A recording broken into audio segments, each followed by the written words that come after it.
វីដេអូតពីវីដេអូទី1បញ្ហាជីវិតគូធម្មតាបញ្ហាទី1ដែលខ្ញុំបានលើកយកមកនិយាយនឹងតកតងជាមួយនឹង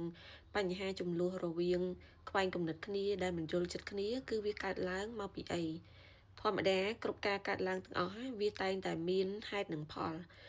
រវាងប្តីនិងប្រពន្ធណាបើសិនជាយកអ្នកដតីយកធ្វើជាប្រមុខអាចនឹងយកគ្រួសារខាងស្វាមីឬមួយក៏ខាងប្រពន្ធយកមកលោកលំចូលទៅក្នុងជីវិតគូជាមិនផុតទេពីអាចនឹងមានបញ្ហាខ្វែងគំនិតគ្នាឬមួយក៏មិនយល់ចិត្តគ្នាឬមួយក៏អាចឈានដល់ដំណាក់កាលបែកបាក់គ្នាក៏ថាបាន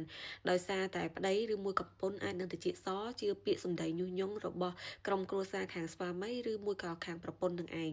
អញ្ចឹងនេះក៏ជាបញ្ហាដែលយើងទុកកបញ្ហាហ្នឹងអត់ដែលបានដោះស្រាយទេដោយសារយើងគិតថាជាជីវិតដែលទូទៅហើយដែលមនុស្សគ្រប់គ្នាតែងតែជួបតែបញ្ហានេះដូចជាជំងឺមហារីកអញ្ចឹងវានឹងអាចរីករាលដុះដាលរហូតដល់គ្មានថ្ងៃបញ្ចប់ហើយនៅតាំងលងបន្លាចរបស់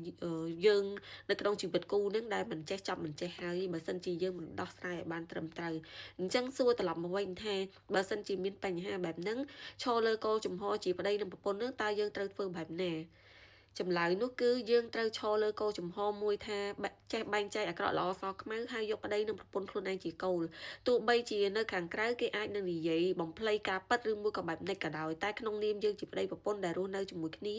យើងប្រកាសជាអាចនឹងធ្វើអ្វីមួយដែលយល់ពីគ្នាបានហើយតែបើសិនជាយើងយល់មិនដែលយល់ពីគ្នាទៀតអានឹងវាស្មើនឹងជីវិតគូនឹងវាប្រកបទៅដោយភាពរអាក់រអួលហើយក៏មិនអាចដើរទៅមុខបានដូចគ្នាអញ្ចឹងគួរតែបញ្ចប់វាល្អជាបន្តបើសិនជាមិនដែលគិតថាចង់ស្វែងរកដំណោះស្រាយរួមគ្នា